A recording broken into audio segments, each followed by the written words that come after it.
revisando algunos aspectos del primer componente que vamos a revisar de los alimentos, que sería el agua. Bueno, vamos primero a platicar un poquito sobre la importancia que tiene el agua contenida en los alimentos y también algunos aspectos del agua utilizada para procesar alimentos. Bueno, ustedes saben que cada alimento tiene un contenido característico de agua, ¿verdad? No significa que sea constante. Vamos a revisar cómo un alimento puede, dependiendo de muchas cosas, entre otras, el ambiente, la humedad relativa del ambiente puede variar su contenido de humedad. Pero en general podemos hablar que los alimentos de alta humedad son aquellos frutas, vegetales frescos, alimentos líquidos, carnes, leche, todos estos productos en general, muchos de los frescos y otros procesados, ¿verdad? Entre los que tienen mayor contenido de humedad o de agua están, por ejemplo, la lechuga, repollo, coliflor, etcétera, donde hasta el 95% de su composición es agua. Imaginemos, ¿verdad? Después están otros alimentos conocidos como de humedad intermedia. Por ejemplo, están la mermelada, la miel, el queso, el pan. Vamos a ver más adelante qué características tienen este tipo de alimentos. Y finalmente tenemos un tercer grupo que serían los alimentos deshidratados o de baja humedad, ¿verdad? Son todos aquellos pues que se les ha aplicado un proceso de deshidratación, como la leche en polvo, por ejemplo, o que por su formulación son ricos en lípidos. Vamos a ver que los alimentos, muchos de ellos, entre más lípidos tengan, va a ser menos el contenido de humedad en general. Por ejemplo, también tenemos la manteca, aceites comestibles, azúcar, sal de mesa. Aquí podemos ver, esto cero no significa literal tal cual, ¿verdad? Que es cero. Siempre cualquier alimento va a tener agua, aunque sea el agua de la monocapa. Vamos a ver después, más adelante, qué es el agua de la monocapa. Pero en general, pues prácticamente de su composición el agua es prácticamente despreciable, ¿verdad? En este tipo de alimentos. Por ejemplo, el azúcar no significa que tenga ninguna molécula de agua, pero vamos a ver esto más adelante. Entonces, esto es en general una tabla sobre la composición de agua de algunos alimentos.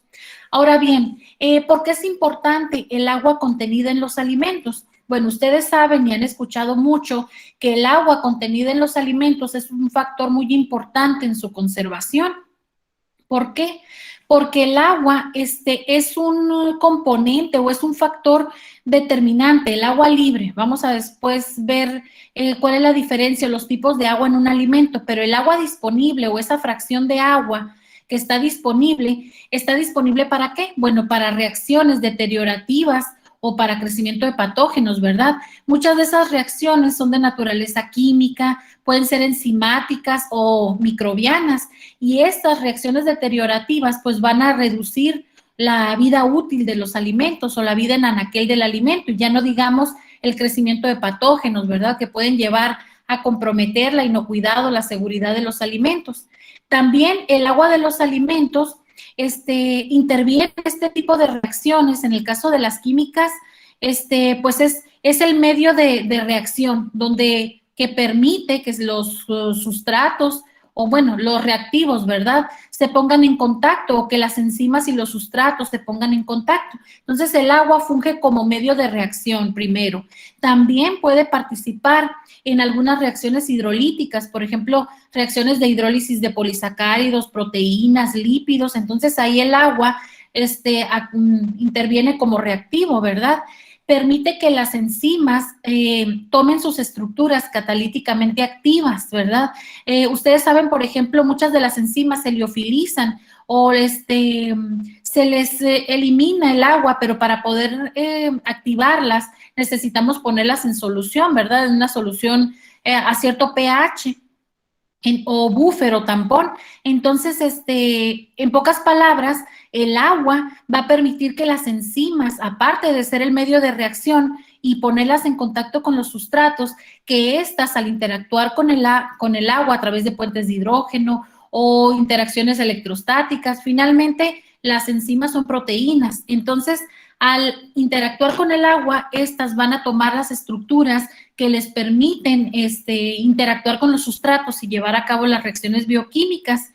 Y finalmente, ustedes de sus materias de microbiología de alimentos, pues ustedes saben que en general hablamos de que un alimento deberá tener una actividad de agua por debajo de 0.6 para que sea microbiológicamente estable, ¿verdad? Pero ya sabemos que cada tipo de microorganismo requiere ciertas condiciones de pH, de temperatura y entre otras de actividad de agua. Más adelante vamos a ver qué es la actividad de agua y su diferencia con el contenido de humedad en un alimento. Entonces, por todos estos aspectos, el agua interviene en la conservación de los alimentos. Muchas veces nos quedamos hasta ahí, ¿verdad? Pensamos que el agua del alimento solamente es importante por el aspecto de conservación de los alimentos. Sin embargo, el agua tiene mucha influencia en las propiedades físicas de los alimentos.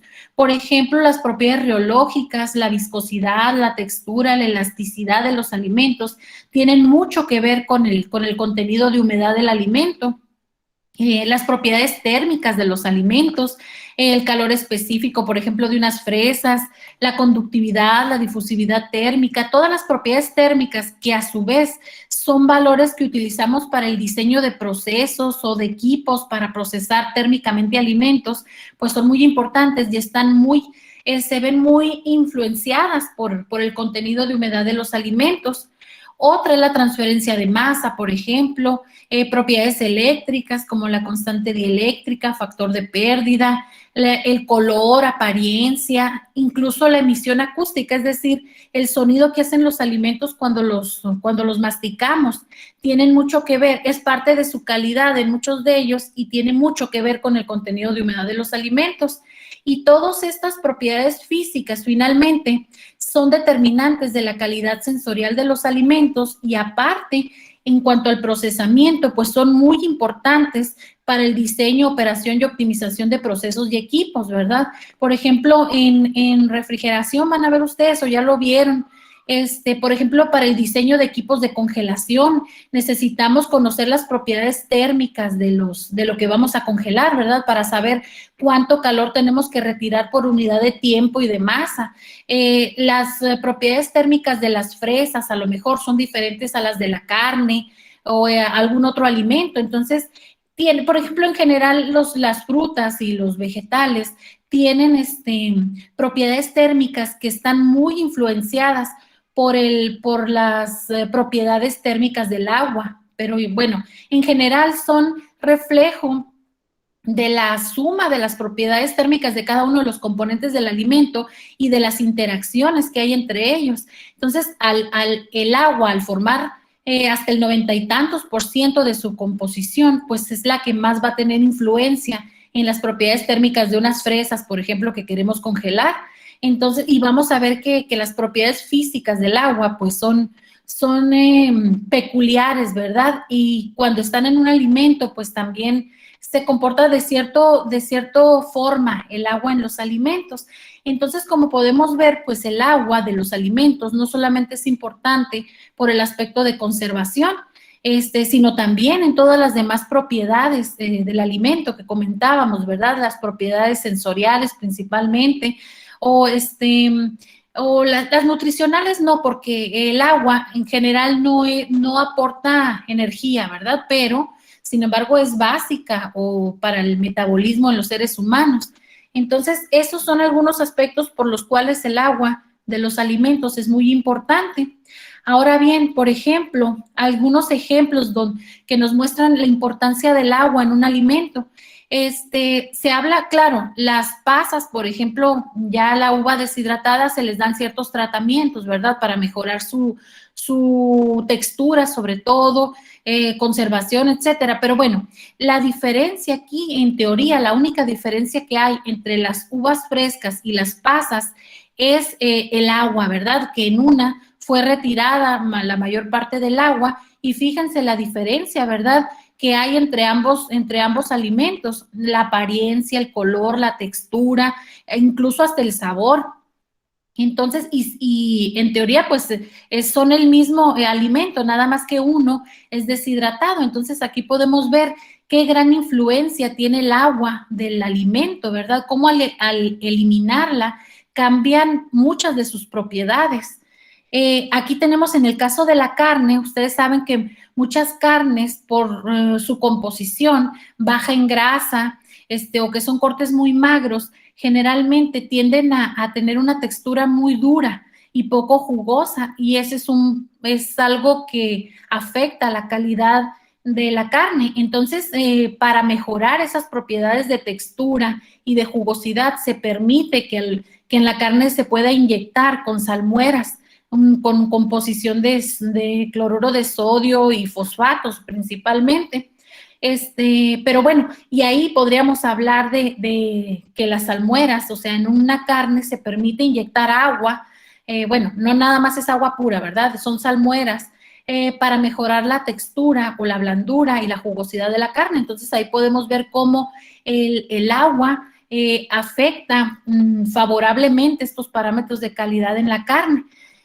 Claro que ahí ya se ha abusado de esta práctica, ¿verdad? O sea, en el caso de las carnes marinadas, pues no hay problema. Sabemos que son carnes que están en salmuera para mejorar sabor, textura y otras características. Pero en el caso de las carnes donde el etiquetado no nos avisa que están inyectadas, pues ese sí es un problema.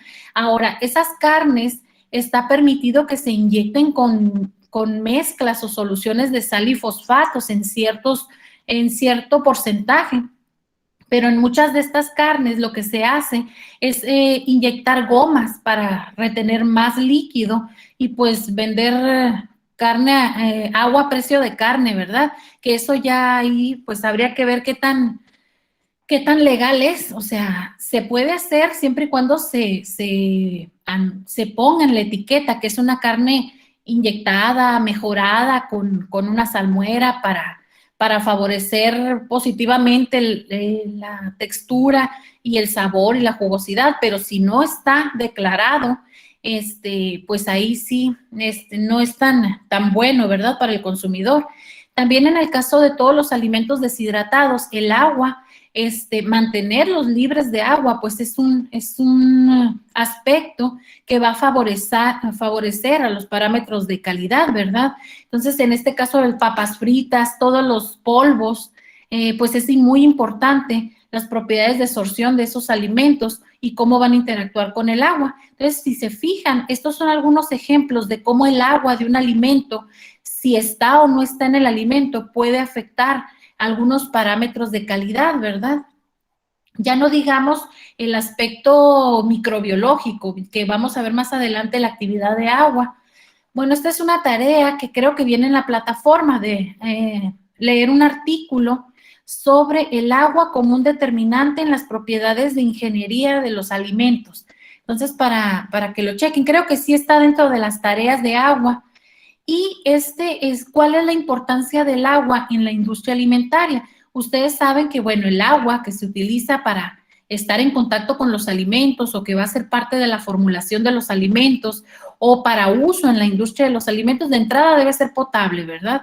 Pero también debe cumplir ciertos requisitos, cierta composición en cuanto a metales, por ejemplo. Entonces ahí, ¿por qué? O sea, por ejemplo, las aguas que se van a utilizar para salmueras en vegetales, si tienen calcio, ese calcio va a favorecer la textura de los vegetales, porque ese calcio actúa o interactúa con los componentes de la pared celular que intervienen o son responsables de esa característica de la textura. Entonces ahí pues es algo que beneficia, ¿verdad? Pero por ejemplo en aguas que van a estar en contacto con alimentos que tienen lípidos, y que tienen mucho hierro, por ejemplo, cobre, esos elementos pueden actuar catalizando o acelerando reacciones de oxidación de lípidos que van a perjudicar la calidad sensorial y de otro tipo del alimento. Entonces, no solamente el aspecto microbiológico del agua es importante, sino también la composición de metales, ¿verdad? Entonces, en esta tarea, a lo que nos referimos principalmente es al agua que va a estar en contacto con el alimento y su efecto sobre algunas reacciones en los alimentos. Y bueno, todos los aspectos, ¿verdad? En cuanto a los parámetros que debe cumplir el agua, que se utiliza en la industria de los alimentos para lavado de equipos, para todo lo que se requiere el agua en una industria de alimentos. Bueno, para revisar el agua en los alimentos, primero vamos a revisarla en forma pura, ¿verdad? O sea, vamos a revisar sus propiedades, por qué se comporta como lo hace, y después vamos a revisar el agua contenida en los alimentos, que va a ser más sencillo una vez que veamos el agua pura. Primero vamos a empezar con la estructura y propiedades del agua, ¿verdad? Bueno, finalmente, ustedes saben, este tema de agua lo ven mucho en las unitarias, no sé si en unitarias 3 que ven secado, por ejemplo, o en algunas otras materias les toca revisar aspectos generales del agua, ¿verdad?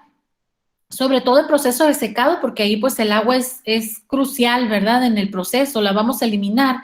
Entonces, todas las propiedades del agua en forma pura y el agua contenida en el alimento, pues nos interesa, ¿verdad? Bueno, aquí vamos a revisar algunas cosas que seguramente ustedes ya conocen, los vamos a revisar lo más rápido que podamos, ¿verdad? Bueno, el agua, tanto en forma líquida como y en forma sólida o hielo, pues presenta propiedades físicas poco usuales, seguramente han escuchado eso, como cuáles, como el punto de ebullición y de congelación elevados con respecto a otros compuestos que tienen composición atómica semejante al agua, es decir, otros compuestos de elementos electronegativos que tienen hidrógeno. Ahorita vamos a ver algunos. Entonces, el agua, pues, se comporta, tiene puntos de temperaturas de transición de fase, es decir, entalpías de fusión, de vaporización, puntos de ebullición, etcétera, elevados con respecto a otros compuestos semejantes. ¿Esto a qué se debe, en pocas palabras? Bueno, esto se debe a la gran fuerza de atracción que hay entre las moléculas de agua a través de puentes de hidrógeno. Vamos a ver más adelante que un puente de hidrógeno tiene una energía relativamente baja, pero el agua forma varios puentes de hidrógeno en forma tridimensional, ¿verdad? Por todas partes. Eso hace que tengan una gran fuerza de cohesión las moléculas y que se requiera mucha energía para romper esos puentes de hidrógeno, y eso a su vez se refleja en el elevado punto de ebullición, de fusión, las entalpías, ¿verdad? Y también esto hace que se formen estructuras tridimensionales con características únicas, ¿verdad? En el hielo y en el agua. Finalmente, todo esto es reflejo de la propia estructura molecular que tiene el agua. Entonces, vamos a empezar revisando. Esto es como lo aborda Fenema, el libro de Fenema, y el de Badui también, más o menos lo revisa de esta forma. Revisa algunas propiedades de las moléculas de agua y luego ya revisa el agua en los alimentos. Bueno, ustedes saben que cada molécula de agua pues está formada por dos átomos de hidrógeno unidos en forma covalente al de oxígeno, ¿verdad? Y que ese enlace covalente entre el oxígeno y el hidrógeno, pues antes los orbitales atómicos de la capa de valencia sufren hibridación, ¿verdad? Y forman orbitales híbridos, 4 orbitales híbridos sp3 que se disponen hacia los vértices de un tetraedro. De esta forma, pues tienen el menor energía libre, ¿verdad? La molécula. Acuérdense que lo que hay aquí, pues son cargas negativas y van a estar lo más alejadas que puedan entre ellas. De esta forma, tenemos aquí el átomo de oxígeno preparado o listo para formar enlaces covalentes con el hidrógeno.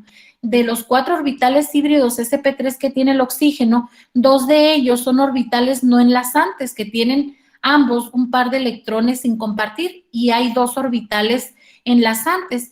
Puesto que hay energía negativa, hay repulsión entre estos orbitales. Donde hay mayor repulsión es entre estos. Después la repulsión aquí es menor y finalmente aquí es un poco menor, ¿verdad? Ya cuando se forma la molécula de agua. Aquí la molécula de agua se forma por el enlace covalente simple entre el hidrógeno y el oxígeno, los 2 átomos de hidrógeno formando enlaces covalentes simples o sigma con el oxígeno. Aquí comparten el par de electrones, ¿verdad? Entonces, esto es de repetición, ¿verdad? Aquí, ¿qué es un enlace covalente? Pues ustedes ya lo saben. De esta forma tenemos la molécula de agua. Aquí la repulsión, como decíamos, es mayor. Después, en magnitud sigue esto y finalmente aquí, entre estos orbitales que están o par enlazantes, ¿verdad? De esta forma, tenemos que la geometría molecular del agua es angular, es decir, la disposición tridimensional de los átomos de la molécula de agua en el espacio. Entonces, forma una especie de ángulo, ¿verdad? Donde ustedes saben que un tetraedro, los ángulos son de 109.5 más o menos. Bueno, aquí por el hecho de que la repulsión aquí es mayor, esto empuja, ¿verdad? Y este menos, y este se cierra un poco. Entonces, la geometría molecular del agua es angular con un ángulo de 104.5. Eso viene en el libro, ¿verdad? Aquí tenemos otras dimensiones de la molécula de agua. Nada más es para checarlo, no viene en el examen esto, ¿verdad? Estas dimensiones, no tenemos que aprender estos valores. Nada más es para que los veamos. Bueno, estamos hablando de que entre el oxígeno y cada hidrógeno se forma un enlace covalente, ¿verdad? Es decir, que comparten el par de electrones del enlace. Pero ustedes saben que debido a la diferencia de electronegatividades, el oxígeno tiene una carga parcial negativa, es decir, el par de electrones pasa más tiempo cerca del núcleo del oxígeno, ¿verdad? Y por lo tanto el hidrógeno queda con una carga parcial positiva. De esta forma, el enlace covalente en la molécula de agua son enlaces covalentes polares o simplemente enlaces polares, ¿verdad? Y aquí tenemos la definición de electronegatividad, que es la capacidad de un átomo enlazado con otro para atraer hacia sí los electrones del enlace químico. Entonces, aquí el oxígeno pues es más electronegativo.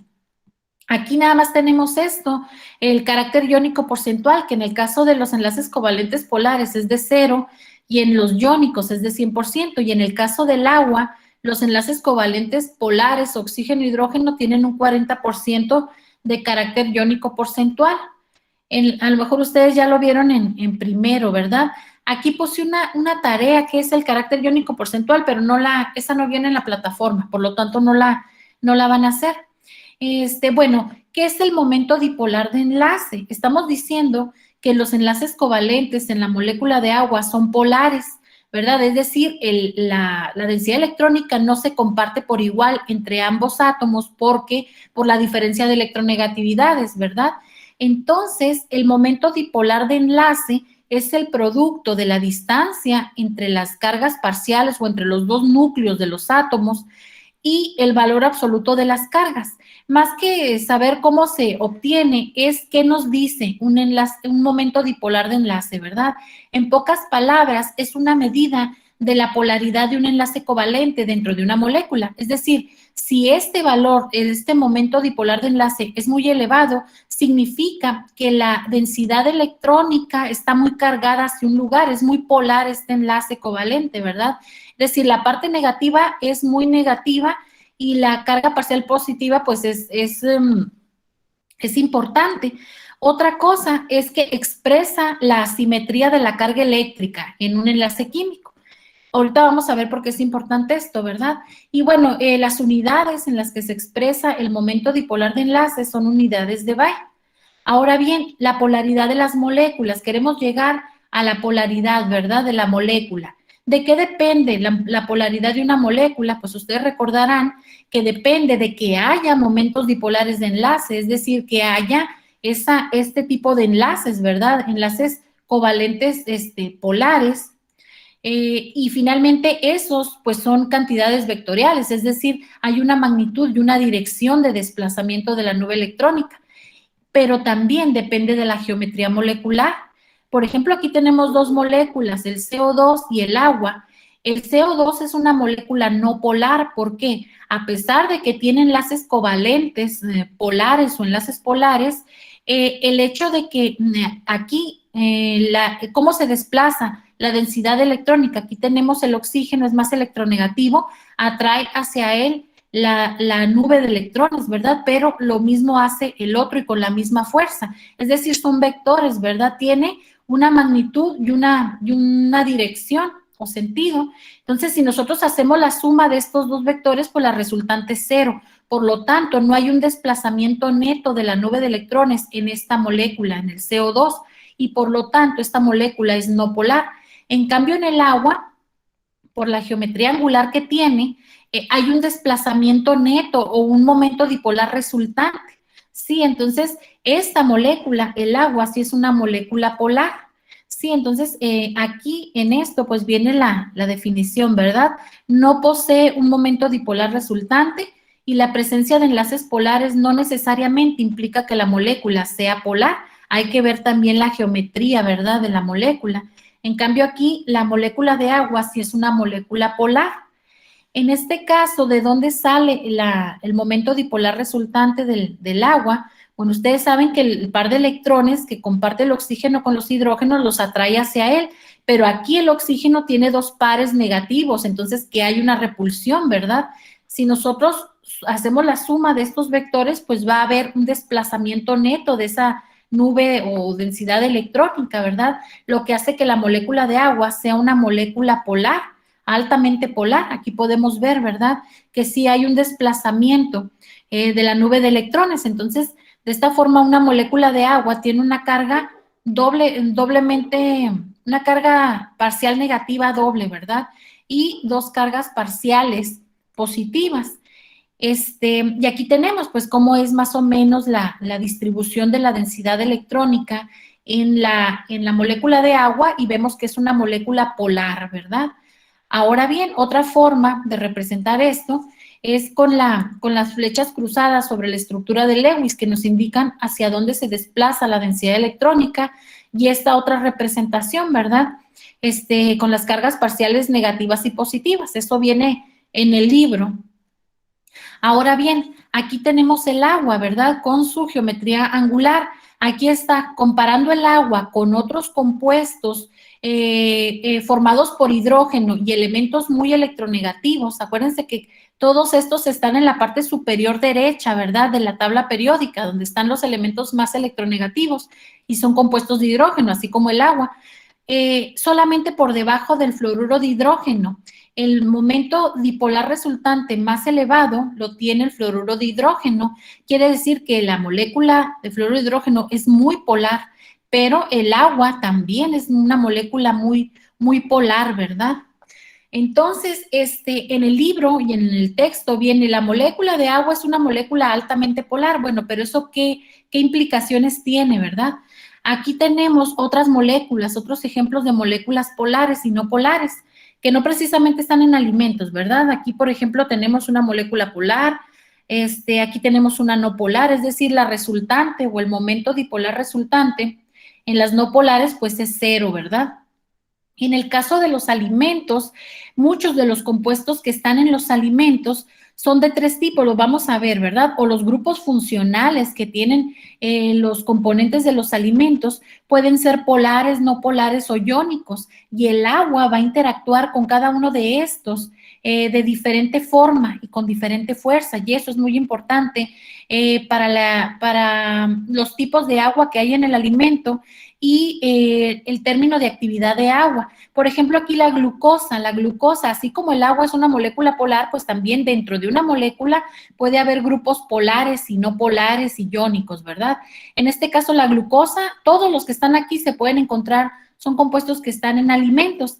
En el caso de la glucosa, por ejemplo, todos los OHs que tiene son grupos polares y el agua se une a estos a través de puentes de hidrógeno. Lo adelantamos un poquito, ¿verdad? Se une a través de puentes de hidrógeno con este tipo de grupos. O, por ejemplo, la glicina aquí, que es un aminoácido, ¿verdad? Pero aquí está ionizado.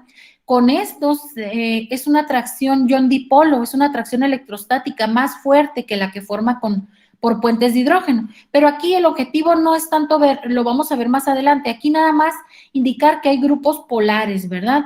Estos son grupos iónicos, pero si este estuviera protonado, es un grupo polar.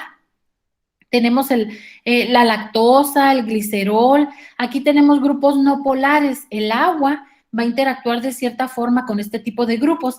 Y aquí tenemos, por ejemplo, moléculas que tienen partes polares y no polares. Estos son ejemplos de moléculas emulsificantes y vamos a ver después cómo actúan. Por ejemplo, aquí la fosfatidilcolina, que es un emulsificante, ¿verdad? Tiene una parte polar y una parte no polar. Bueno, aquí nada más son ejemplos de grupos polares que puede haber en los alimentos. Más adelante vamos a ver el agua, cómo se une a estos grupos. Bueno, hasta aquí ya vimos que la molécula de agua, cómo está, tiene una geometría angular con un ángulo de 104.5, es una molécula muy polar, y bueno, algunas dimensiones, ¿verdad?, de la molécula. Ahora bien, ¿cómo se unen las moléculas polares entre ellas? Bueno, aquí tenemos una molécula que es polar, ¿verdad? Vamos a suponer que esta molécula tiene un momento dipolar resultante muy elevado. Esto significaría que la carga parcial negativa, pues es muy fuerte, ¿verdad? Muy negativa, la parte negativa y muy positiva. Bueno, una parte muy negativa, ¿cómo se une con una parte muy positiva? Esta fuerza de atracción electrostática es muy fuerte. Entre más elevado sea el momento dipolar resultante, mayor será la fuerza de atracción entre las moléculas polares. Y acuérdense que esa fuerza de atracción finalmente es un reflejo o se relaciona directamente con ciertas propiedades, como son el punto de fusión, el punto de ebullición, las entalpías de cambio de fase, ¿verdad? Por ejemplo, si esta fuerza de atracción es muy elevada porque las moléculas son muy polares, es decir, un momento dipolar resultante elevado nos indica que la molécula es muy polar y una molécula muy polar se atrae con mucha fuerza a otra molécula, ¿verdad? Muy polar.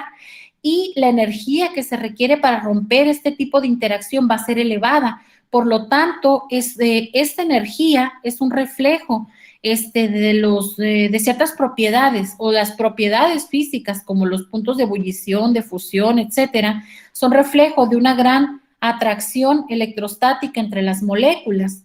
Entonces, bueno, estas interacciones entre moléculas polares se desconoce como fuerzas intermoleculares dipolo-dipolo y son fuerzas de atracción electrostática entre moléculas polares y su intensidad está determinada por el momento dipolar, ¿verdad?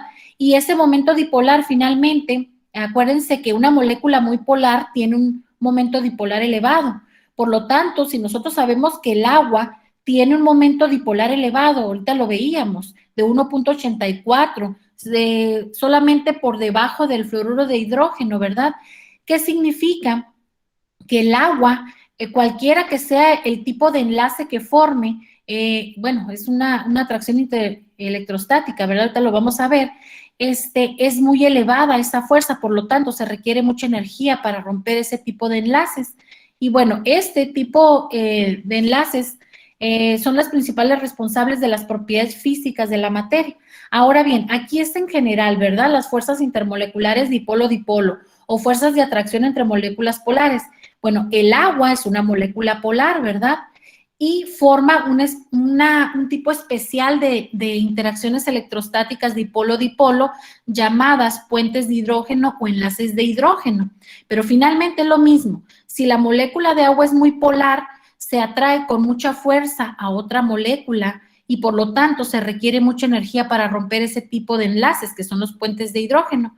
Aquí lo que dice, mientras más polar sea una molécula, es decir, mientras mayor momento dipolar resultante tenga, mayor será la intensidad de las fuerzas de atracción intermoleculares y mayor será la energía que se requiera para romperlas y mayor serán las propiedades, ¿verdad? Físicas como el punto de ebullición, los valores de esas propiedades. Aquí tenemos los puentes de hidrógeno. Esto es muy importante porque el agua se une a otras moléculas de agua a través de puentes de hidrógeno, pero también a los grupos polares de moléculas que se encuentran en los alimentos a través de puentes de hidrógeno. Por ejemplo, el agua, ahorita lo vamos a checar. ¿Qué es un puente de hidrógeno? Bueno, es un tipo de enlace en el que el hidrógeno sirve de puente entre dos elementos electronegativos. A uno de estos está unido en forma covalente y al otro por atracción electrostática. Eso es lo que es un puente de hidrógeno. Aquí tenemos las dimensiones de un puente de hidrógeno agua-agua, ¿verdad? Que les vamos a checar más adelante. Aquí tenemos la molécula de agua, un par de electrones sin compartir, se atrae en forma electrostática con el hidrógeno de otra molécula, con la carga parcial positiva de otra molécula de agua. Bueno, lo que decíamos que en el caso de los puentes de hidrógeno entre moléculas de agua, realmente no son débiles, no tienen una gran energía, ¿verdad? Por ejemplo, son 5 kilocalorías por mol, pero entonces ¿Por qué se requiere tanta energía para romper puentes de hidrógeno en el agua? Y eso se refleja en el punto de ebullición elevado, por ejemplo. Bueno, porque cada molécula en el líquido o en el agua forma 4 puentes de hidrógeno en forma tridimensional y eso hace que tenga una gran fuerza de cohesión. De hecho, en todos los líquidos en todas las sustancias que forman puentes de hidrógeno, en general sus propiedades de transición de fases son elevadas, ¿verdad? Porque se requiere mucha energía para romper puentes de hidrógeno en forma masiva, ¿verdad? Uno no, pero cuando son muchos sí se requiere energía. Esta es la clave que explica por qué el agua tiene propiedades como el punto de ebullición elevado, y lo vamos a revisar más adelante. Aquí tenemos otros ejemplos de puentes de hidrógeno del agua, ¿verdad? Con moléculas que pueden estar, en este caso no, pero en este sí puede estar en los alimentos. Pero aquí, por ejemplo, miren, este es un carbonilo que se encuentra en proteínas, se encuentra en lípidos, se encuentra en carbohidratos. El agua se une a estos grupos funcionales a través de puentes de hidrógeno. Los OHs, por ejemplo, abundan en todo tipo de moléculas, ¿verdad? Desde los carbohidratos, las proteínas, algunos lípidos también, los grupos sulfidrilo de las proteínas, por ejemplo, de carbohidratos, los grupos amino en proteínas, en algunos carbohidratos también el ácido carboxílico o el carboxilato, ¿verdad? También, entonces, todos estos grupos funcionales son grupos que se encuentran en las moléculas que están en los alimentos y el agua se va a unir a ellos a través de puentes de hidrógeno. Entonces, ya lo adelantamos un poco, ¿verdad? Una molécula que tenga muchos grupos OH, pues a cada grupo OH va a estar directamente unida a una molécula, pero sobre esta va a haber más moléculas de agua. Entonces, son grupos que si se encuentran en los alimentos, pues van a ligar el agua, van a mantener el agua ligada a ellos, ¿verdad? Aquí tenemos otros ejemplos de grupos funcionales que forman puentes de hidrógeno con el agua. Aquí tenemos los grupos OH, los alcoholes. Aquí tenemos un éter, ¿verdad? Un éter. Aquí tenemos dos grupos, pueden ser de 2 aminoácidos, por ejemplo, 2 grupos amino, el carboxilo y el amino. Bueno, pueden ser de diferentes aminoácidos o proteínas o dentro de una proteína, diferentes segmentos de una proteína. Entonces, son ejemplos de puentes de hidrógeno que forma el agua con otro tipo de grupos de moléculas, no solamente con las moléculas de agua, ¿verdad? Ahora bien, ya revisamos hasta aquí las características del agua, en la molécula de agua. Vimos que el agua se une a otras moléculas de agua a través de puentes de hidrógeno y a otros grupos polares que se encuentran en los alimentos a través de puentes de hidrógeno, ¿verdad? Decíamos que un puente de hidrógeno no es fuerte, pero cuando los forman en gran cantidad, como el agua, por todas en forma tridimensional, pues eso da una gran fuerza de cohesión que se refleja en los elevados puntos de ebullición y entalpías de transición de fase, ¿verdad? Ahora bien, muchas de las propiedades que tiene el agua en forma de hielo o en forma líquida, y que influyen en el procesamiento de alimentos, en la calidad de los alimentos, pues tienen que ver mucho con la estructura que toma el agua cuando está en forma líquida o sólida. En este caso, nosotros tenemos que cada molécula de agua tiene 4 puntos para unirse a otras 4 moléculas de agua a través de puentes de hidrógeno, ¿verdad? 2 cargas parciales negativas y 2 positivas. Y las moléculas se disponen hacia los vértices de un tetraedro igual toman una configuración o una estructura de tetraedro, ¿verdad? Ahora, hay un término muy importante que es el número de coordinación. ¿A qué se refiere? Bueno, es el número de moléculas de agua dispuestas en forma ordenada alrededor de cada molécula de agua. En este caso, en la figura, podemos ver que aquí el número de coordinación es de 4, ¿verdad? Hay 4 moléculas dispuestas en forma ordenada alrededor de la molécula central de agua y están unidas, en este caso, por puentes de hidrógeno. Aquí están las dimensiones de los enlaces de hidrógeno, ¿verdad?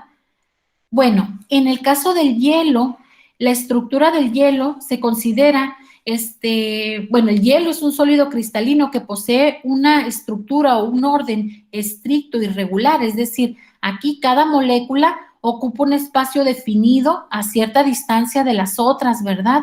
Y podemos ver que aquí en el caso del hielo hay energía cinética de vibración, ¿verdad? Pero bueno, en general, en el hielo la estructura es muy ordenada. También otra cosa que podemos ver que por la misma estructura hay mucho espacio vacío en el hielo, hay mucho espacio entre las moléculas, ¿verdad? Y eso influye en las propiedades físicas que tiene el agua en forma de hielo y a su vez en los alimentos, cuando el agua se encuentra congelada en el alimento. En el caso del hielo, pues tiene un número de coordinación de 4, es decir, cada molécula de agua está unida por puentes de hidrógeno a otras 4, y esas moléculas se disponen con una estructura tetraédrica, ¿verdad? En el caso del hielo, pues todas, el 100% de las moléculas está formando puentes de hidrógeno. Ahora, el hielo presenta 10 estructuras o fases cristalinas diferentes, así como un estado de sólido vítreo amorfo, pero de todas esas, ¿cuál es la que nos interesa? Nosotros, la temperatura de congelación comercial es de menos 20 grados y congelamos, generalmente se congela a presión atmosférica, ¿verdad? No congelamos, en ocasiones se podría congelar al vacío, no sé, o a altas presiones, pero bueno, la congelación comercial, los alimentos que encontramos en los supermercados, en el área de congelados o lo que congelamos en la casa, es a una presión atmosférica, cercana a una atmósfera, y a una temperatura entre 0 y menos 20 o incluso a menos 100 en dado caso, pero no en la casa, ¿verdad? Bueno, entre 0 y menos 100 y a una presión atmosférica, el agua forma cristales de hielo tipo 1H o hexagonal, que es el que decíamos ahorita. De todas estas formas que mencionamos aquí, de esas 10 estructuras que puede formar el agua o los cristales, ¿verdad? En forma, bueno, las fases cristalinas del agua, la que nos interesa a nosotros, la que se encuentra en los alimentos, es la 1H o hexagonal. ¿Esta qué características tiene? Bueno, es el hielo que se encuentra en los alimentos, ¿verdad? También se le conoce como hielo ordinario, es estable a presión normal y a 0 grados, o a menos 20 o hasta menos 100, ¿verdad? Y presenta una estructura hexagonal y tiene un número de coordinación de 4, es decir, que cada molécula de agua está unida a otras 4 a través de puentes de hidrógeno. Aquí tenemos una celda unitaria del hielo 1H, ¿verdad? Nosotros cuando unimos varias celdas unitarias obtenemos la estructura hexagonal del hielo. Aquí podemos ver las dimensiones, aquí tenemos la molécula de agua, que es el oxígeno, los 2 hidrógenos, y acá están las 4 moléculas unidas a esta. Bueno, supongamos que unimos varias celdas unitarias de hielo 1H, ¿verdad? Y las observamos por esta parte, como estoy indicando aquí en la flecha. De esta forma, al combinar varias celdas unitarias, se ven y se ven desde arriba. Así es como si estuviéramos viéndolo desde arriba, ¿verdad? Aquí está. Obtenemos la simetría hexagonal que decíamos del hielo 1H. Y si unimos varios planos de estos, aquí tenemos esto, pero si este plano, vamos a suponer que lo acostamos, ¿verdad? Y unimos varios, obtenemos la estructura tridimensional del hielo y podemos observar que hay mucho espacio entre las moléculas, ¿verdad? Mucho espacio vacío, entre comillas, pero bueno, es el espacio entre las moléculas. La estructura está muy abierta, la del hielo. Aquí también apilamos diversos planos basales y se obtiene la estructura extendida del hielo, ¿verdad? Y bueno, aquí también la tenemos. Aquí, ¿qué podemos decir sobre la estructura del hielo? Bueno, que el hielo puro contiene, además de moléculas de agua, también cantidades muy pequeñas o traza de otras, de variantes iónicas, ¿verdad? Como los iones hidrógeno o los OH, y también isotópicas. También que en el hielo no es estático ni homogéneo. Las moléculas de agua pueden rotar cooperativamente y los átomos de hidrógeno pueden saltar entre átomos de oxígeno adyacentes, ¿verdad? Pues excepto a temperaturas muy bajas. Acuérdense del cero absoluto, ¿verdad? Que por arriba del cero absoluto, todas las moléculas en la materia tienen cierto movimiento o cierta energía cinética. En el caso del hielo, a menos 10, Bueno, cada molécula de agua vibra con una amplitud de este valor, ¿verdad? Y solo a menos 180 o menos se considera que los enlaces de hidrógeno están intactos o fijos. Entonces, como ven, el hielo, aunque menos dinámico que el agua, ¿verdad? O que el vapor, pero es un sistema dinámico y no son nada más moléculas de H2O, ¿verdad? En el caso, bueno, aquí esta es una tarea muy importante que viene en la plataforma, que dice cuál es el efecto de la velocidad de congelación de un alimento sobre su calidad. Esto es importante. ¿Se acuerdan que en el tema de introducción mencionábamos que la cristalización o que un defecto de calidad en los helados es la textura arenosa, a la cual puede contribuir una congelación lenta, ¿verdad? Bueno, aquí esto es muy importante, o en el caso de los vegetales, por ejemplo, que tienen mucha agua y que se van a congelar, ¿verdad? Y que uno de los parámetros de calidad en los vegetales, en las frutas, pues es la textura. Se puede ver muy afectada si no congelamos en la forma adecuada, ¿verdad? Y generalmente la mayoría de los alimentos, pues la congelación rápida es la que se utiliza o es la que se prefiere. Bueno, aquí en esta tarea van a revisar por qué, ¿verdad? ¿Qué efecto tiene una congelación lenta en la textura o en la calidad de los alimentos y qué beneficios tiene una congelación rápida? Entonces aquí se recomienda para esta tarea estos dos libros. El de química de alimentos trae un poco del tema y también hay un libro que habla sobre, en el capítulo 5 es refrigeración y congelación de alimentos, ¿verdad? Del procesamiento de alimentos, principios del procesamiento de alimentos y aplicaciones, de la segunda edición. Acuérdense que todos estos libros están en la carpeta de libros, no necesitan buscarlos en otra parte, ahí están. Si no están, me dicen, pero sí están, yo chequé creo y sí están. Entonces, esta tarea sí viene en la plataforma. Ahora bien, ya hablamos un poco sobre la estructura general, ¿verdad? Que tiene el hielo. Vimos que cada molécula en el hielo ocupa un espacio específico, que tiene una estructura muy abierta, o sea que hay mucho espacio entre las moléculas, que la energía cinética en las moléculas es baja, comparada con el líquido, ¿verdad? O con el vapor. Bueno, ¿qué pasa cuando nosotros suministramos energía al hielo o este sistema, generalmente en forma de calor? Bueno, parte de esa energía, ustedes saben que la utiliza el sistema para romper los puentes de hidrógeno. Nada más se rompe el 15% de los puentes de hidrógeno cuando el hielo se funde y pasa a agua líquida, ¿verdad? No, y ya cuando pasa a vapor, pues sí, se rompe el 100% de los puentes de hidrógeno. Entonces, en esto, la energía que se suministra, parte se utiliza para romper un porcentaje de puentes de hidrógeno, solamente el 15% más o menos, y para incrementar la energía cinética de las moléculas. Y con esto, si se fijan, la estructura ahora del agua líquida, pues las moléculas ya no están formando tetraedros tan ordenados, ¿verdad? Sí hay en puentes de hidrógeno, pero los tetraedros aquí ya son distorsionados.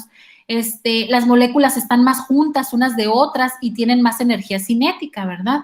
Entonces, cuando nosotros proporcionamos o damos energía a un sistema, es decir, fundimos el hielo y vamos incrementando la energía, van a ocurrir dos fenómenos.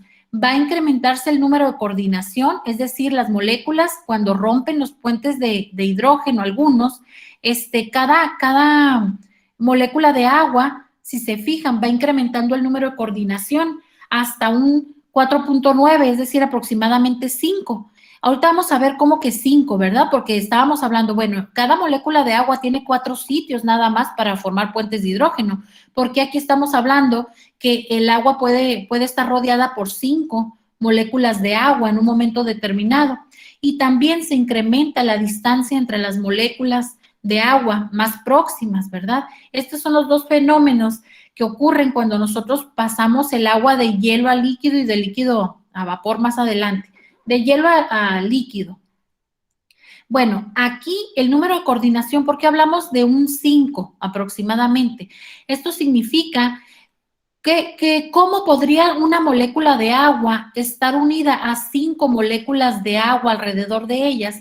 La única forma es que los puentes de hidrógeno no sean permanentes, es decir, que cada molécula de agua puede estar rodeada, pero en un momento dado se forman y se destruyen los puentes de hidrógeno, de tal manera que una molécula de agua en un momento dado puede estar rodeada por 5, más o menos, en estado líquido, ¿verdad? Por 5 moléculas de agua ordenadas alrededor de esta.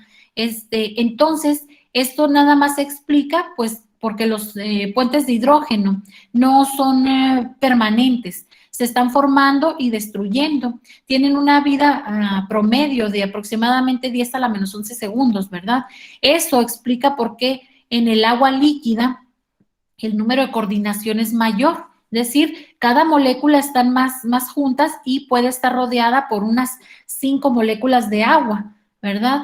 Ahora, igual que en el hielo, el agua en estado líquido, pues no son nada más moléculas de H2O, también hay variantes químicas del agua, como por ejemplo isótopos del oxígeno o por ejemplo partículas iónicas también, tales como los iones de hidrógeno, ¿verdad? O hidroxilo y también variantes isotópicas. Entonces, estas son las propiedades o la estructura del agua líquida y del hielo, ¿verdad? Ahora bien, las propiedades físicas del agua líquida y del hielo. Aquí tenemos una tablita que nos indican algunas propiedades físicas del agua líquida, pura, en forma líquida y en forma sólida, ¿verdad? Aquí tenemos el peso molecular, propiedades de transición de fase, por ejemplo, el punto de fusión es de 0, vamos a ver que es elevado comparado con otras moléculas similares al agua.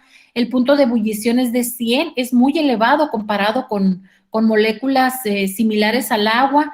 La temperatura crítica, la presión crítica, el punto triple, la entalpía de fusión o la energía que se requiere para fundir o para pasar de sólido a líquido un mol, ¿verdad?, de sustancia, bueno, en este caso del agua, a 0 grados, es elevado. La entalpía de vaporización, todos estos valores son elevados comparados con moléculas que vamos a ver a continuación. En cuanto a las propiedades del agua a diferentes temperaturas, podemos ver también que van a variar. Vamos a revisarlas ahorita. Bueno, primero vamos a hablar sobre la transición de fase del agua, ¿verdad? Que ustedes lo conocen muy bien. Ustedes saben, vamos a suponer que tenemos en el punto A que vamos a partir de agua a menos 50, a cualquier valor por debajo de 0 grados. Supongamos que a menos 20, ¿verdad? Si nosotros empezamos a calentar el hielo puro, vamos a observar primero un aumento de temperatura, es decir, el calor sensible, ¿verdad? Que en este caso, si nosotros observamos un aumento de temperatura, significa que el sistema está utilizando esa energía que estamos suministrando para incrementar la energía cinética de las moléculas. Acuérdense que la temperatura es un reflejo de la energía cinética de las moléculas. A mayor temperatura, mayor energía cinética. Entonces aquí, si nosotros vemos un aumento en la temperatura, significa que las moléculas en el hielo cada vez vibran con más fuerza, ¿verdad? Llega un punto en el que es tal la energía que tienen que ya no pueden seguir en ese estado y empiezan las primeras moléculas a romper los puentes de hidrógeno y pasar al estado líquido, de tal modo que podemos tener o coexisten el hielo y el agua líquida entre B y C, ¿verdad? A 0 grados centígrados. Nosotros seguimos suministrando energía y en esto, entre B y C, no observamos un incremento de temperatura. Eso, ustedes saben, significa que esa energía el sistema la está utilizando para romper los puentes de hidrógeno, en este caso, ¿verdad? Llega un punto en el que se rompen lo suficientes. Acuérdense que cuando pasa de hielo al estado líquido solamente se rompe el 15% más o menos. Si nosotros seguimos suministrando energía, pues la temperatura se eleva, cada vez la energía cinética de las moléculas es mayor hasta que llega un punto en el que ya no pueden estar en el estado líquido, tienen que pasar a un estado que les permita tener mayor energía a las moléculas, de tal forma que entre D y E, en la energía que suministramos, el agua, las moléculas en estado líquido la utilizan para romper los puentes de hidrógeno que faltan, ¿verdad? De tal modo que en el punto E, pues ya no tenemos, tenemos el agua en estado de vapor, no hay puentes de hidrógeno. Ahora bien, entre la entalpía de fusión y la entalpía de vaporización, la mayor de estos dos valores sería la entalpía de vaporización, porque aquí se requiere energía para romper la totalidad de los puentes de hidrógeno y aquí nada más para romper el 15%. Por lo tanto, la entalpía de vaporización es mayor a la de fusión. Eso, bueno, aquí ya lo podemos ver, ¿verdad? Pero en general, la entalpía de vaporización del agua es elevada. Y lo que mencionábamos, bueno, aquí vienen los conceptos, ¿verdad? Ustedes ya los han revisado mucho. La entalpía de vaporización es más alta que la entalpía de fusión, por lo que decíamos ahorita, porque para fundir el hielo nada más se rompen, al fundirse el hielo, solamente se rompen más o menos el 15% de los puentes de hidrógeno. Y cuando el agua se evapora, pues se rompe la totalidad de los puentes de hidrógeno. Esto, ya llevándolo a la práctica, es entre otras cosas, lo que explica por qué los procesos de el secado a altas temperaturas es tan dañino para los alimentos, ¿verdad?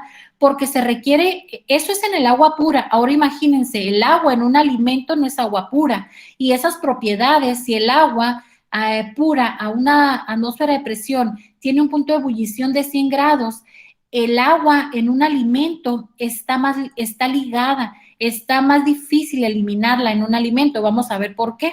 Entonces se requiere más energía para eliminar el agua de un alimento. Y por lo tanto, pues las temperaturas que utilizamos para el secado convencional con aire caliente, pues son relativamente elevadas, son elevadas tratando de eliminar o de extraer o de evaporar o arrancar, ¿verdad?, del alimento el agua, y se requieren pues temperaturas elevadas que, como decíamos, no solamente afectan a las moléculas de agua, también afectan a todos los demás componentes, afectan textura, afectan color, aroma, ni se diga, ¿verdad? Muchos de los compuestos que dan aroma y sabor son volátiles y de bajo peso molecular y rápido, se pierden, promueven reacciones, las temperaturas elevadas, entonces afectan los tratamientos térmicos por lo severo que son para eliminar el agua, por las propiedades que decíamos del agua, ¿verdad? Que se requiere mucha energía para romper los puentes de hidrógeno, el 100% en el agua pura. Pues ahora imaginemos romper puentes de hidrógeno y otro tipo de enlaces que tiene el agua dentro del alimento, aparte de estar obstruida o físicamente retenida en la microestructura del alimento. Eso hace que empleemos temperaturas por arriba de 100 grados y por tiempos prolongados para eliminar el agua o para bajarla, eliminarla y llegar a una actividad de agua lo suficientemente baja que nos permita conservar el alimento. Entonces, eso pues afecta bastante a las propiedades de los alimentos. Pero, por ejemplo, en el caso del sudor, gracias a la evaporación de pequeñas gotas de sudor, por ejemplo, se puede extraer mucha energía del cuerpo, ¿verdad? Y se puede enfriar. Entonces, también es un medio para enfriar muy efectivo, ¿verdad? Del agua. Pero ahorita vamos a hablar un poquito más sobre el secado acá, ¿verdad? Precisamente aquí, en el caso de la entalpía de sublimación, pues también es elevada por lo mismo, ¿verdad? Acuérdense que es el paso de sólido a vapor. Aquí, en cuanto a la sublimación, hay la liofilización, que seguramente han escuchado ustedes sobre la liofilización, ¿verdad? Bueno, es un método o es una operación unitaria, ¿verdad? Que se utiliza mucho en la industria de los alimentos para precisamente evitar todos esos impactos negativos que tiene el uso de calor al momento de deshidratar alimentos. Aquí tenemos un diagrama de fases del agua. Aquí tenemos presión y temperatura, ¿verdad? Ustedes saben que a cualquier combinación de temperatura y presión, pues el agua va a estar en alguno de los principales estados físicos, ¿verdad? En el caso, si nosotros queremos, por el método convencional de secado con aire caliente, lo que nosotros hacemos es trabajar a presión atmosférica y trabajamos a temperaturas elevadas, generalmente arriba de 100 grados, ¿verdad? Trabajamos en esta zona que está acá. Para pasar de líquido a gas necesitamos trabajar a temperaturas elevadas y lo que decíamos, las temperaturas elevadas tienen un efecto generalmente negativo en aspectos sensoriales del alimento, ya no digamos acá en los vegetales, ¿verdad? En textura, aroma, sabor, color, etcétera, se ven, y valor nutricional también, ¿verdad? Se ven muy afectados negativamente. Bueno, algo que se puede hacer es, para pasar el líquido a gas, es decir, para eliminar, lo que podemos hacer es aplicar el proceso de liofilización, que consiste en congelar el agua del alimento, después bajar la presión, es decir, aplicar vacío y después calentar unos 2 grados. Se fijan, estamos trabajando a temperaturas bajas en esta región. Entonces, congelamos, aplicamos vacío o bajamos la presión y calentamos un poquito, unos 2, 3 grados, y ya podemos pasar de líquido a gas. Entonces, en esto consiste la liofilización, ¿verdad? Es un método caro, más caro que el convencional. ¿Por qué? Porque se utilizan gases licuados, etcétera, ¿verdad? Entonces, es un método caro, pero se utiliza mucho en vegetales porque pues se conservan muy bien las propiedades, y generalmente los vegetales de las sopas o no los comemos así, muchas veces los rehidratamos, ¿verdad? En las sopas pues se rehidratan, se les agrega agua, y el objetivo es que ese vegetal, esos chícharos, elotes, lo que esté ahí, regenere la textura lo más parecido al vegetal fresco, ¿verdad?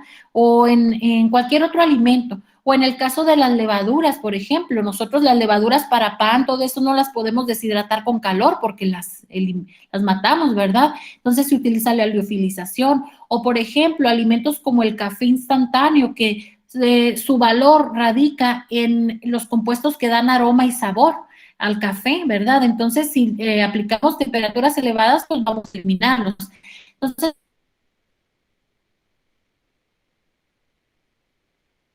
muchos de esos alimentos y otros que son caros, o el caso de las enzimas como ablandadores también, no podemos, para un ablandador de carne o las enzimas que vamos a utilizar en un ablandador de carne, no podemos deshidratarlas a altas temperaturas porque las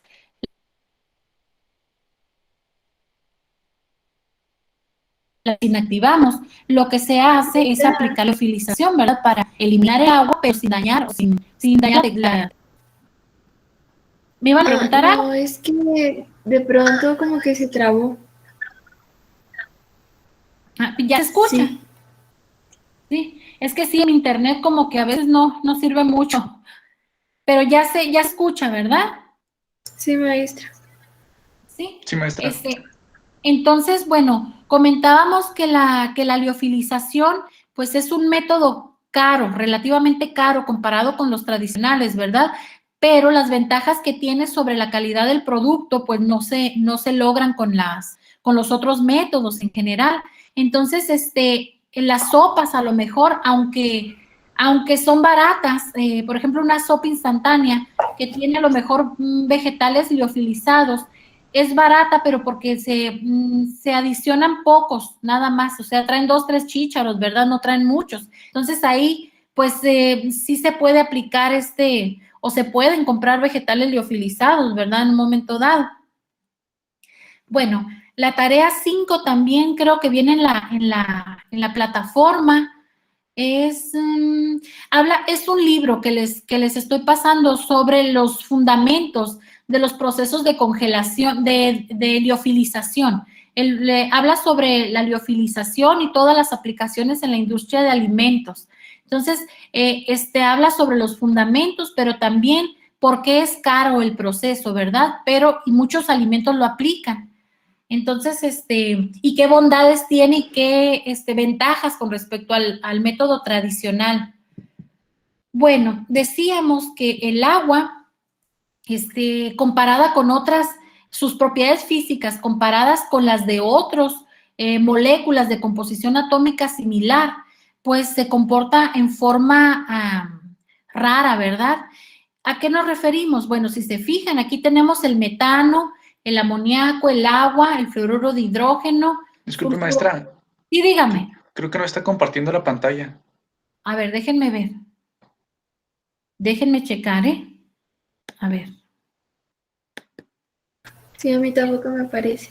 ¿El audio sí se escucha? Sí. Sí, maestra. Sí, déjenme checar porque luego... Entrecortado, maestra. Ay, es que... Sí, de hecho, por eso no pongo la cámara, para ver si así se transmite mejor. A ver, déjenme ver. Me dicen si se está compartiendo. ¿Sí se está compartiendo? Sí, maestra. ahora sí. Sí, maestra. Sí. Que le muevo y le muevo acá, a lo mejor eso es. Sí. Bueno, comentábamos, muchachos, que comparando las propiedades del agua con otros compuestos similares, el agua se comporta en forma rara, ¿verdad? Si se fijan, todos los compuestos que están aquí en la tablita, excepto el metano, todos son polares, por lo tanto, y tienen hidrógeno, por lo tanto, todos ellos forman puentes de hidrógeno, igual que el agua, ¿verdad? Aquí está la geometría molecular. Aquí tenemos la electronegatividad del átomo central. Por ejemplo, aquí el flúor tiene 4, el oxígeno 3.5. El momento dipolar, ¿se acuerdan que nos indicaba qué tan polar es la molécula? Y una molécula muy polar se une a otras moléculas polares con mucha fuerza y eso se va a reflejar en sus propiedades físicas. Entonces, aquí si se fijan, la molécula más polar es el fluoruro de hidrógeno y después el agua. Esto significa que los puentes de hidrógeno que forme el fluoruro de hidrógeno serán más fuertes, ¿verdad? Que los que forme el agua. En caso del peso molecular, pues más o menos es similar en algunos, ¿verdad? El estado de agregación, fíjense, solamente el agua y el fluoruro de hidrógeno son líquidos a presión atmosférica. Esto significa que hay una gran fuerza de atracción entre las moléculas, ¿verdad? Los demás son gases. Y esto, aquí radica lo anómalo, lo raro del agua. El punto de fusión y el punto de ebullición del agua comparado con los demás, miren, los otros andan en menos 33.34, el flúor, por ejemplo, el fluoruro de hidrógeno, 19.85, el punto de ebullición, y el agua 100 grados. Entonces, el agua aquí tiene propiedades que no se comportan como se esperaría. ¿Y por qué decimos que se espera que se comporte de cierta forma el agua? Acuérdense que los puntos de fusión y de ebullición de una serie de compuestos semejantes, es decir, de entre el carbono, nitrógeno, oxígeno, flúor o del mismo grupo, por ejemplo, oxígeno, azufre, selenio, teluro, entre que contienen elementos del mismo periodo, suelen aumentar proporcionalmente con la masa molar. A mayor masa molar, mayor punto de ebullición y mayor punto de fusión. Entonces, en el caso de aquí entre estos elementos, el que tendría que tener mayor punto de ebullición y de fusión sería el fluoruro de hidrógeno. Y sin embargo, como lo vamos a ver ahorita, es el agua el que lo tiene. En este grupo, el que tendría que tener mayor punto de ebullición y de fusión es el teluro de hidrógeno, después el selenuro, y finalmente el agua. Sin embargo, el agua es la que tiene mayor punto de fusión y de ebullición. Vamos a ver en qué radica eso, ¿verdad? Aquí tenemos otras gráficas donde nos muestran cómo se comportan estos y acá el agua tendría que estar acá abajo, ¿verdad? Entonces, vamos a ver aquí los puntos de fusión y de ebullición. Bueno, porque acuérdense que el punto de ebullición, entre más elevado, significa que se requiere mayor energía para poder romper los enlaces entre las moléculas y liberarlas, ¿verdad? En el caso del fluoruro de hidrógeno, decíamos que es la molécula del grupo que estamos revisando, es la más polar. Por lo tanto, los puentes de hidrógeno que se forman aquí son los más fuertes, comparados con el agua, por ejemplo, que es menos polar. Sin embargo, por la geometría molecular del fluoruro, que es lineal, solamente forma dos puentes de hidrógeno, ¿verdad? En cambio, el agua forma 4 y por todas partes, es decir, tridimensionalmente. Esto hace que se requiera mayor energía para romper los puentes de hidrógeno en el agua comparado con el fluoruro de hidrógeno. Y bueno, en el metano, pues es no polar.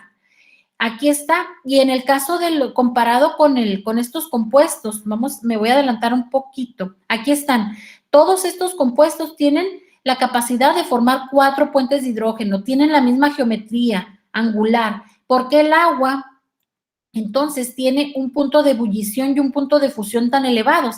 El agua tendría que estar acá, de acuerdo a su posición en la tabla periódica, ¿verdad? Tendría que tener un punto de ebullición de menos 80 y no de 100 grados, y un punto de fusión de menos 150 y no de 0 grados. ¿Por qué entonces el agua tiene esos valores tan elevados, tan anormalmente elevados, ¿verdad? Comparados con otros compuestos similares. Bueno, eso se debe a que en el caso del agua, los puentes de hidrógeno también, en todos estos casos forman 4, ¿verdad? Pero el agua los forma más fuertes. ¿Por qué? Porque el átomo de oxígeno es más electronegativo, por lo tanto, acuérdense que entre más electronegativo el átomo central atrae con más fuerza, en este caso, a la carga parcial positiva de la otra molécula, ¿verdad? Por lo tanto, los puentes de hidrógeno entre estas, todas forman 4 puentes de hidrógeno, pero el agua los forma más fuertes. Por lo tanto, se requiere más energía para romper ese tipo o esos puentes de hidrógeno entre moléculas de agua. En resumen, bueno, ninguna otra molécula que sea capaz de formar enlaces de hidrógeno los forma tan fuertes y en estructuras tridimensionales como el agua. Eso explica por qué se requiere tanta energía para romper los puentes de hidrógeno en el agua, y eso finalmente se refleja en el alto valor del punto de ebullición o las entalpías, ¿verdad? Y eso a su vez tiene consecuencias. Eliminar agua con calor, pues necesitamos mucha energía y por eso dañamos a otras, aparte de eliminar agua, vamos a dañar bastante los tejidos, ¿verdad? Los alimentos. La tarea, esta no es una tarea que venga, ¿eh? Entonces, resumiendo esto, las propiedades anómalas, es decir, esas propiedades que decíamos, el punto de ebullición elevado, el punto de fusión elevado, las entalpías elevadas, es decir, en resumen, la gran cantidad de energía que se requiere para romper los puentes de hidrógeno en el agua se deben a la gran fuerza de atracción que se establece entre las moléculas de agua por medio de la formación tridimensional de los puentes de hidrógeno, que producen una cohesión interna muy fuerte y por esta razón permanece líquida en condiciones en las que debería existir como gas, ¿verdad? Y esto no solamente en los alimentos tiene consecuencias, ¿verdad? De que requerimos mucha energía para eliminar el agua en los alimentos. También en todos los procesos en la industria, ¿verdad? Donde utilizamos el agua como un medio para transportar energía o calor, ¿verdad? Para calentar, para enfriar. El agua, pero en el caso de los alimentos, pues esto explica por qué tanto daño o por qué se requieren temperaturas tan elevadas, ¿verdad? Porque eliminar agua en un alimento, pues el agua, eso es nada más el agua simple, el agua pura, estamos hablando de las propiedades del agua pura. Ahora, ya el agua en un alimento está formando soluciones que vamos a platicar más adelante sobre las propiedades coligativas. Acuérdense que eliminar agua en una solución, bueno, eliminar el solvente, ¿verdad? En este caso, el agua en solución no se comporta como el agua pura, exactamente igual. Entonces, otras propiedades del agua son la densidad. Por ejemplo, ustedes recordarán que se define como la cantidad de masa por unidad de volumen, ¿verdad? En la mayoría de los sustancias, cuando están en forma sólida son más densas. La densidad de los sólidos es mayor que la de los líquidos. En el caso del agua, el agua líquida es más densa que el hielo. ¿Por qué? Pues precisamente por el número de coordinación, si se acuerdan, ¿verdad? En el caso del hielo, cada molécula está ocupando un espacio, un lugar definido, y hay mucho espacio entre las moléculas. Por lo tanto, caben menos moléculas por unidad de volumen, ¿verdad? En cambio, en el agua, las moléculas, el número de coordinaciones es mayor. ¿Se acuerdan que decíamos que hasta 5 rodeando a cada molécula? Y pues hay más, en el agua líquida, las moléculas de agua no ocupan espacios estrictamente definidos, ¿verdad? Esto hace que, si se fijan en el mismo volumen, pues hay menos moléculas de agua en estado de hielo comparadas con el líquido, ¿verdad? Por lo tanto, es más densa el agua en forma líquida que en forma de hielo. En este caso, con respecto a la temperatura, aquí podemos ver que en esta primera etapa, si nosotros empezamos a calentar, ¿cómo se comporta la densidad del agua pura? Bueno, primero empieza a incrementarse, ¿verdad? Hasta llegar a un valor máximo que es más o menos es 1 gramo por centímetro cúbico a 4 grados centígrados. En esta parte, en esta primera etapa, predomina el incremento del número de coordinación. Acuérdense que se está fundiendo el agua o el hielo, ¿verdad? Y está pasando de sólido a líquido. y se está incrementando el número de coordinación o el número de moléculas que rodean en forma ordenada a cada molécula de agua. Si sigue incrementándose la temperatura, observamos que la densidad empieza a disminuir. ¿Por qué? Porque está predominando una expansión térmica o aumenta la distancia entre las moléculas vecinas más próximas, ¿verdad? Y esto hace que disminuya la densidad. De esta forma se comporta la densidad del agua cuando hay un cambio de fase y cuando se incrementa la temperatura. ¿Esto qué importancia tiene en el área de alimentos? Bueno, ustedes saben que muchos alimentos se empacan líquidos y se tienen que congelar y se consumen congelados, ¿verdad? Entonces, para el diseño de los empaques se tiene que considerar los cambios de volumen que va a sufrir el alimento al pasar de líquido a hielo o a sólido, ¿verdad? Y la presión que va a ejercer sobre las paredes.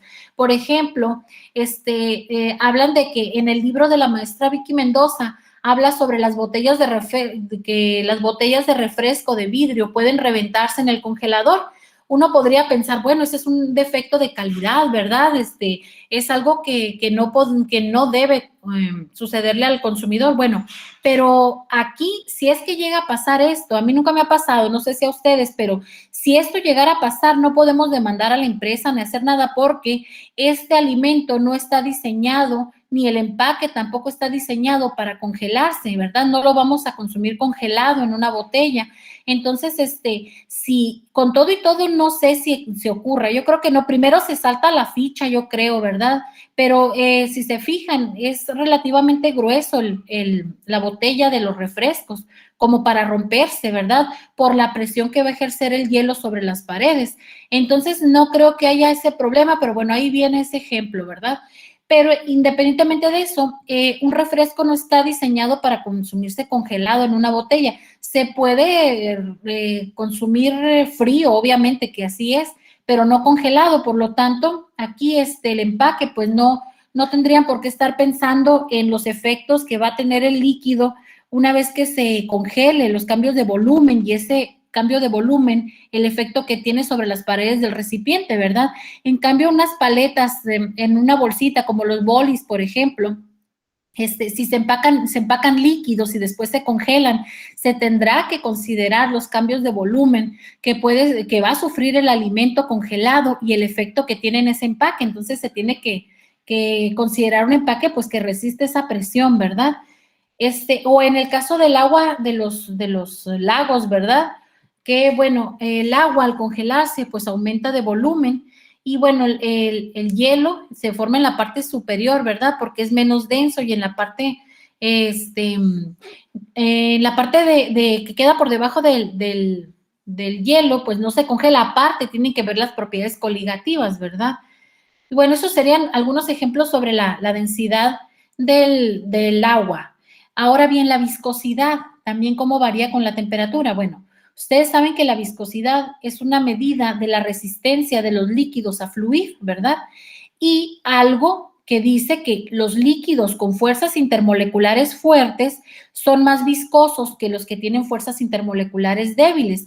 ¿Qué acabamos de decir del agua? Que el agua se une a otras moléculas de agua a través de puentes de hidrógeno y que en conjunto crean una gran fuerza intermolecular, ¿verdad? Entonces, de acuerdo a esto, estaríamos esperando que el agua fuese muy viscosa porque hay una gran fuerza de atracción entre las moléculas. Sin embargo, el agua tiene una viscosidad pues muy baja, ¿verdad? Comparada con otros líquidos. De hecho, aquí tenemos la viscosidad del agua, ¿verdad? ¿A qué se debe esto? Bueno, si decimos que es una medida de la resistencia de los líquidos a fluir, esto se debe a que los puentes de hidrógeno en el agua no son permanentes, ¿verdad? La baja viscosidad del agua se debe a que las uniones por enlaces de hidrógeno de las moléculas de agua son altamente dinámicas, permitiendo, por tanto, que las moléculas individuales en cuestión de nano o de picosegundos cambien sus relaciones de enlaces de hidrógeno con las moléculas vecinas, facilitando así su movilidad y fluidez. En pocas palabras, la baja viscosidad del agua pues se debe a la gran movilidad que hay entre las moléculas. ¿Por qué? Porque los puentes de hidrógeno no son permanentes, ¿verdad? La tensión superficial, este es otro propiedad, ¿verdad?, que viene en la tablita. ¿Cómo la podríamos definir? Bueno, como la cantidad de energía necesaria para abrir un hueco en el agua o aumentar o estirar la superficie del líquido, ¿verdad? En pocas palabras, para poder separar aquí las moléculas.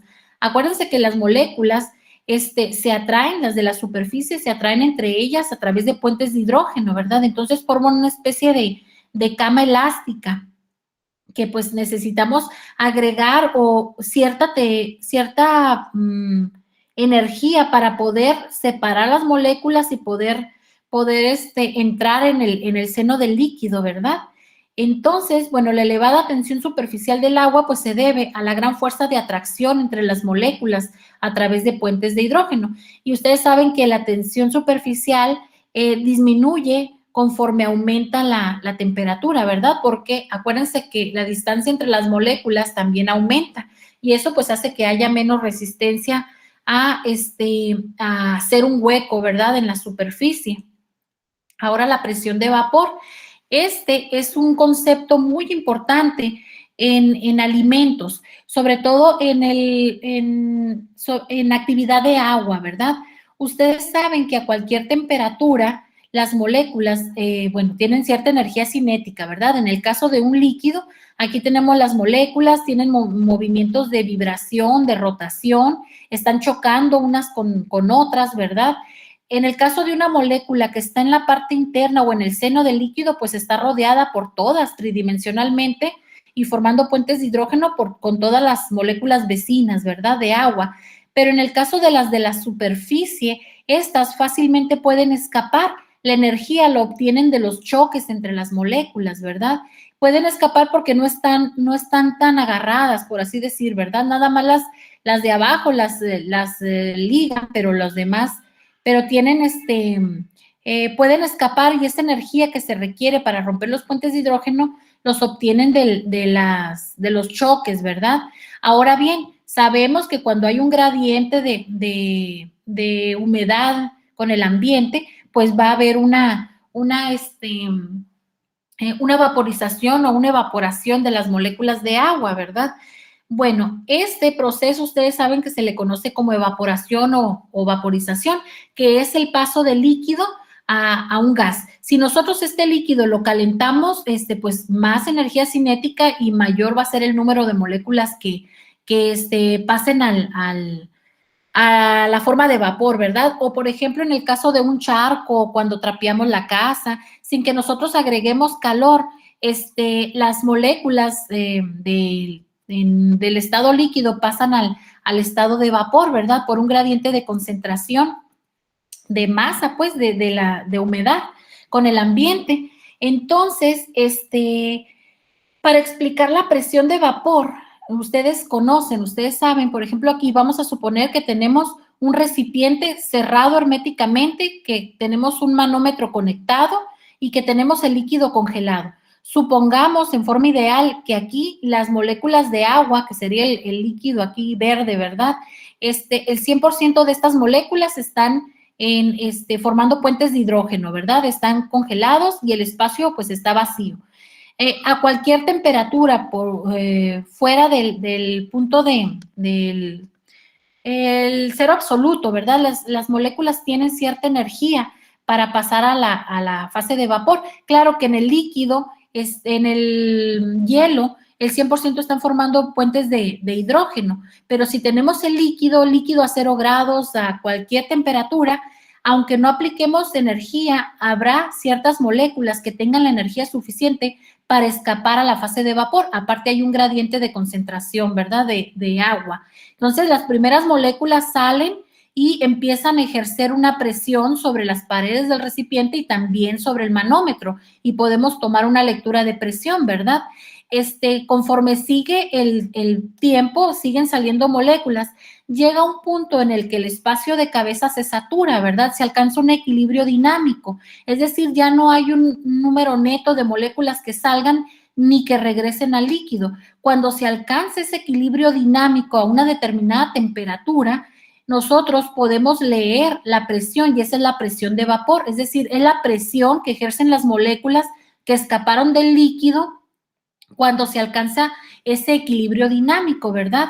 Ahora, si nosotros aumentamos la temperatura, va a haber más movimiento, más energía cinética y más moléculas van a romper sus puentes de hidrógeno y van a poder pasar a la fase de vapor. Por lo tanto, va a haber más choques sobre las paredes y aquí va a haber una mayor presión de vapor, es decir, la presión de vapor se incrementa al incrementar la temperatura, ¿verdad? Ahora imagínense que esto es un alimento, que este líquido, vamos a suponer que es un yogurt. De este yogurt hay moléculas que a lo mejor no están ligadas. Vamos a ver después, ¿verdad? Que de toda el agua que está en un alimento, hay agua que va a estar ligada, que va a estar unida a los solutos, a las proteínas, a los carbohidratos, etcétera. Pero va a haber otra fracción de agua que no esté ligada, que a esas condiciones de temperatura que tengamos el alimento van a poder escaparse y ejercer una presión de vapor. Entonces, la presión de vapor es una medida indirecta o directa, podría ser, ¿verdad? También de las moléculas de agua que están lo suficientemente libres para escapar. Actividad de agua se define como la fracción del agua de un alimento que está disponible. ¿Qué moléculas de agua estarán disponibles? Nada más las que se puedan escapar. En un alimento, aquí como lo podemos observar en esta imagen, se escapan al espacio de cabeza, pero en un alimento se escapan a otras zonas dentro del alimento, que a lo mejor, y que en esas zonas hay reacciones, a lo mejor hay carbohidratos, hay microorganismos que requerían precisamente esa agua para poder llevar a cabo los cambios. Vamos a suponer que hay microorganismos que requieren cierta actividad de agua. Entonces, esas moléculas que se pueden escapar son las que ejercen o las que son parte de la actividad, las que forman parte de esa fracción libre o eso que medimos en la actividad de agua. De hecho, actividad de agua es igual a la presión de vapor del agua del alimento, es decir, la que está ejerciendo estas moléculas que se escaparon sobre la presión de vapor del agua pura, que sería la máxima, ¿verdad?, que puede tener el agua a una determinada temperatura. Entonces, no sé si me explico. La presión de vapor del agua del alimento es directamente proporcional a la actividad de agua. Es decir, si se incrementa la presión de vapor, se incrementa la actividad de agua. Eso es lógico, ¿verdad? O sea, si se incrementan estas moléculas que se pudieron escapar, se va a incrementar la actividad de agua. Es decir, se incrementó la fracción de agua disponible o agua libre. No sé si más o menos me explico en eso un poquito. De todos modos, lo vamos a retomar en la actividad de agua más adelante.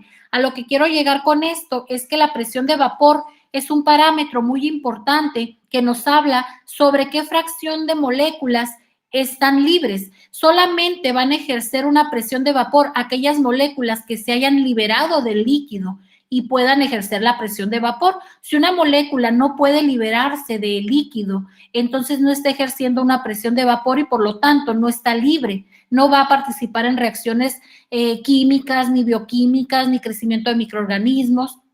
Entonces, si a mí me interesa bajar la actividad de agua de un alimento, necesito que la mayor parte o las suficientes moléculas estén o se mantengan ligadas en el alimento y no se escapen, ¿verdad? Porque decíamos, lo mejor sería que se escaparan a la atmósfera, ¿verdad? Pero imagínense en un pastel dentro de un empaque, por ejemplo, un gravy dentro de una lata, esas moléculas que se escapan, bueno, en una lata tiene un espacio de cabeza, ¿verdad? Pero vamos a suponer el pan en un empaque, ¿verdad? Unas galletas en un empaque. El agua de la mermelada, a lo mejor, si tiene una actividad de agua elevada, significa que muchas de esas moléculas se pueden escapar y pasar a la galleta, por ejemplo, y ablandarla o empezar se incrementaría la fracción de agua disponible o necesaria para que crezcan microorganismos, por ejemplo.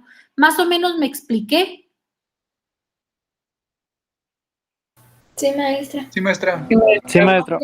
Hay que tener mucho cuidado con estas moléculas que se pueden escapar, ¿verdad? Nuestro objetivo es mantenerlas ligadas al alimento, que no se escapen, porque decíamos, lo mejor sería que se escaparan, pero no se escapan realmente del alimento. Pasan a otras zonas donde incrementan la actividad de agua y se crecen microorganismos, empiezan reacciones de deterioro. Entonces, ¿cómo hacer que esas moléculas no se escapen? Pues vamos a verlo en la siguiente tema, ¿verdad? Los solutos, ¿cómo interactúan con el agua? Si yo quiero bajar la actividad de agua de un alimento, no necesariamente tengo que eliminar el agua, puedo adicionar solutos para ligar esa agua y que baje la actividad de agua o la fracción de agua disponible, ¿verdad?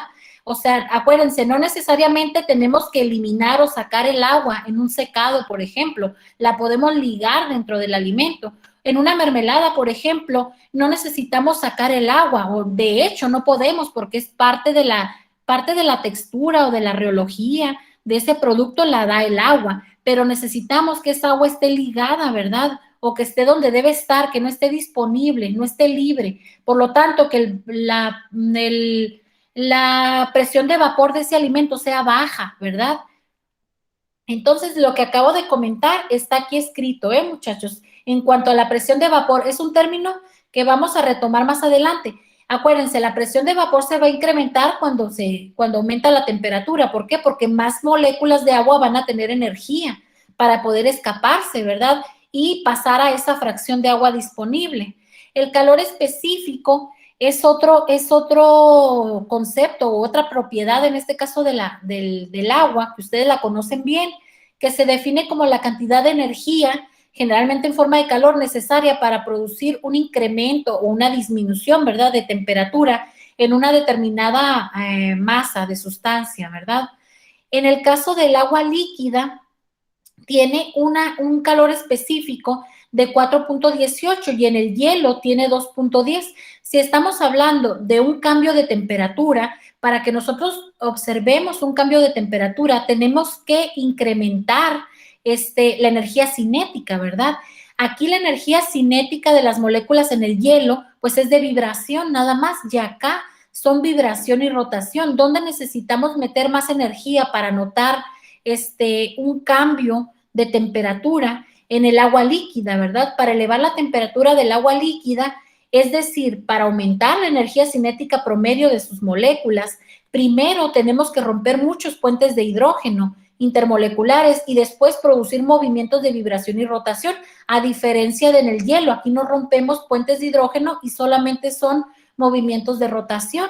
Eso es lo que explica por qué el agua líquida tiene un valor de Cp mayor que el hielo, ¿verdad? Y estos valores ustedes los usan mucho en los cálculos de refrigeración en el caso del agua líquida y del Cp de los alimentos, ¿verdad? Acuérdense que estos valores están muy, muy afectados o muy influenciados por el agua del alimento, por los altos valores que tiene, ¿verdad? Ahora, en el caso de los aceites, por ejemplo, donde no hay puentes de hidrógeno, todo el calor que se suministra incrementa la energía cinética en las moléculas. Por lo tanto, pues los aceites alcanzan temperaturas muy elevadas, ¿verdad? Comparadas con el agua, donde parte de la energía pues rompe puentes de hidrógeno. Entonces, el agua lo más que alcanza son en Chihuahua como 90 y tantos grados, ¿verdad? Que es el punto de ebullición. En cambio, un aceite pues alcanza temperaturas bastante elevadas, hasta de 200 o más grados, yo creo, ¿verdad? Y bueno, son mejores medios para cocinar o para calentar, ¿verdad? Que en el caso del agua. Pero bueno, aquí los lípidos y su impacto en la nutrición y ya es otro tema, ¿verdad?